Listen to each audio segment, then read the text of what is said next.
Simply Southern is produced by the Alabama Farmers Federation and made possible with the support of Alabama Farmers Cooperative.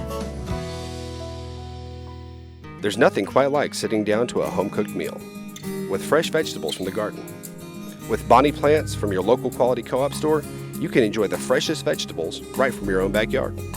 And no matter if you're a raised bed gardener, a rose gardener, or if you farm hundreds of acres, your quality co-op store has exactly what you need to get the most out of your plants. You'll always find what you need, plus friendly, knowledgeable advice at your local quality co-op store. There's one near you.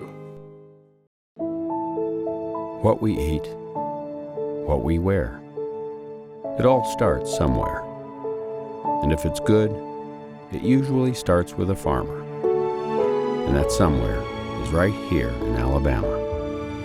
In a field, in a barn, on a tractor. Right now, there's a farmer starting something good for all of us. And it all starts right here in Alabama.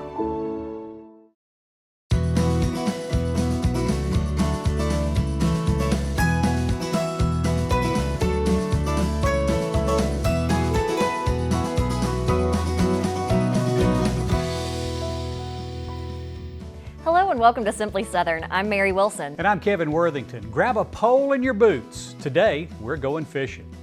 Even on the hottest of Alabama days, the cool waters of the Sipsey Fork offer a place where everyone from novices to pros can fly fish for rainbow trout. Later, our summer intern Maggie Edwards takes us along to a farm where you can buy beef directly from the farmer. And they'll show you what it takes to produce it in a series of internet videos. Imagine a custard-filled, meringue-topped pie with 2 layers of peanut butter on the top and bottom. Stacy Little of SouthernBite.com has a big slice of decadent deliciousness with your name on it later in today's show. Simply Southern's presenting sponsor, the Alabama Farmers Federation, is celebrating its 100th anniversary this year. Although a lot's changed through the century, some things have remained the same. Like families who've been members since the beginning.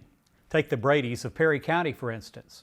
James Sr. helped sell fire insurance policies to farmers when the Federation started up its insurance arm, now called Alpha Insurance. And today, 3 generations of Bradys work together to keep the family farm going. As an 11-year-old, Jim Brady moved to a 2-room home on this farm with his parents and sister.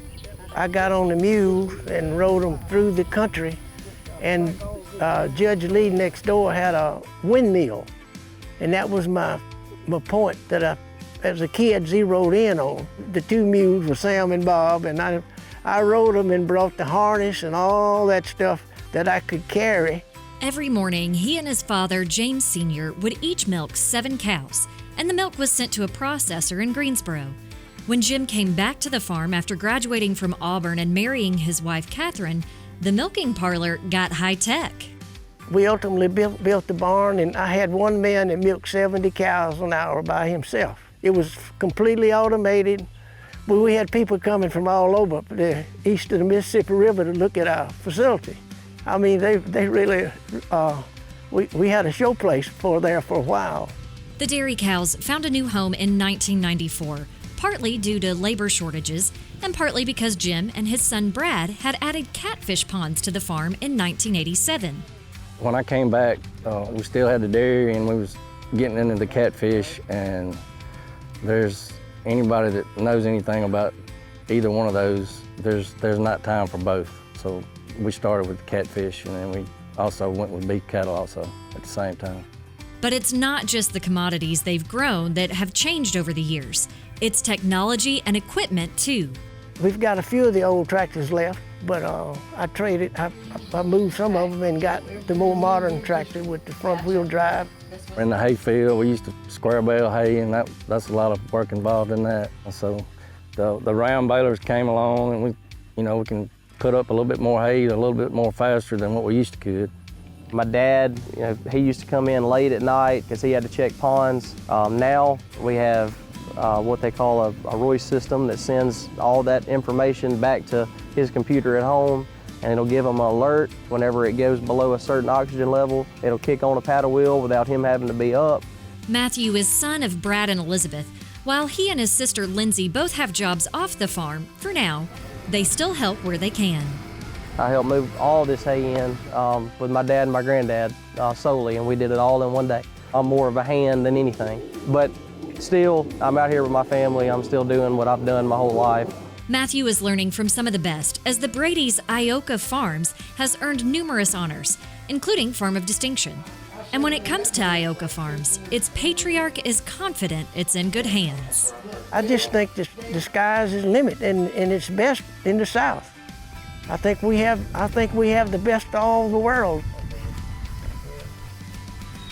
The Bradys have such a long, rich history with the Federation, it's nearly impossible to cover it all. But their work within the Young Farmers Program is especially notable. Yeah, Matthew is Marion County's Young Farmer Chairman. His parents, Brad and Elizabeth, were previous division winners in the Outstanding Young Farm Family Contest, and all of that was made possible by Jim Brady, who helped start the Young Farmers. Back then, it was called the Young People's Program. Jim served 2 years as chair in Alabama and served as the National Young People's Chairman for the American Farm Bureau Federation. Plus, he helped start similar programs in other states. Impressive. When Simply Southern continues, it's Fly Fishing 101. We'll visit Riverside Fly Shop, where you can learn how to cast, tie a fly, and other skills you need for a fly fishing adventure. If you own a boat, we know you'd rather spend more time on the water and less time worrying about your insurance. There are generally 2 types of watercraft coverage. Agreed value is an amount you and your insurer agree the vessel is worth. Actual cash value, which is what Alpha watercraft policies are written on, covers the vessel based on market value, age, and condition at the time of loss. Talk with your agent to get the best coverage for you. These Alpha Insights are proudly presented by Alpha Insurance. Soybean is a very versatile product. We make crayons out of it. A lot of the combines you see rolling through the fields have a lot of plastic side panels that are made from a soy product. The soybeans that we grow on our farm mostly goes into chicken feed. Soybean production in Alabama employs over 10,000 people. We grow some of the best soybeans in the world. We go the extra mile to make sure when our name is stamped on it, we know it's the best product we can produce. Redland Farms grew to Redland Cotton with the help of Alabama Farm Credit. After World War II, my grandpa bought land to start a farm, which was passed down to my dad. Now, my dad and I are producing quality American products from the cotton we grow right here on this farm. Through our relationship with Alabama Farm Credit, we are bringing jobs to Alabama and creating a legacy for future generations to come. Wear long pants, long sleeve shirts, and closed-toed shoes. Don't be ticked. Use repellents with 20% DEET on skin and 0.5% permethrin on gear and clothing. Don't be ticked. Avoid sitting on rotten logs or stumps. Don't be ticked. Protect yourself from serious tick-borne illnesses and seek timely treatment to prevent long-term problems. No hunters were angered in the making of this film.